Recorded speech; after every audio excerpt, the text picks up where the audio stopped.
Yung mga nagtatanong nga pala guys kung anong address dyan sa agency. Pero bago yan guys ay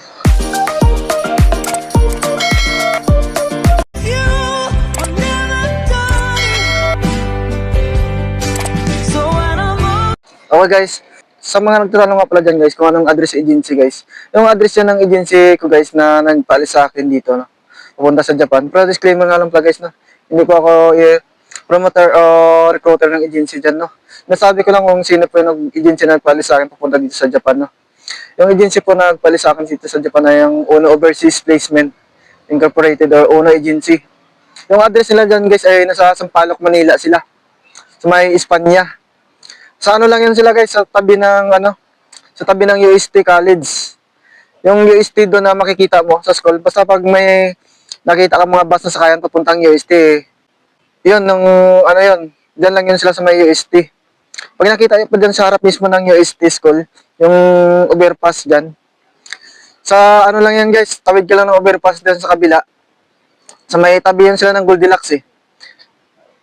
Nagtanong ka lang dyan kung saan yung Goldilocks dyan, tapos sa tabi lang sila ng Goldilocks dyan.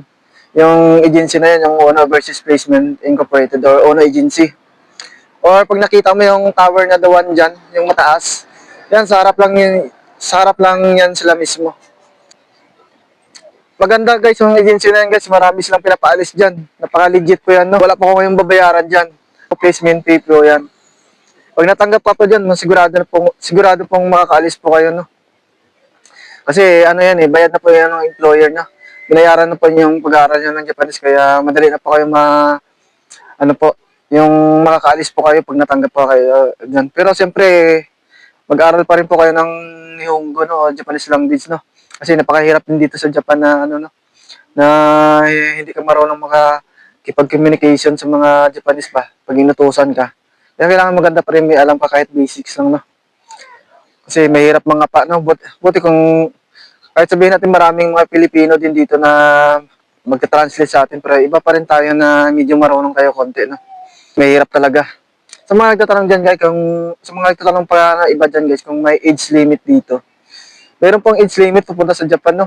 Yung sa agency po nilalagay nila 20 to 35 years old, no.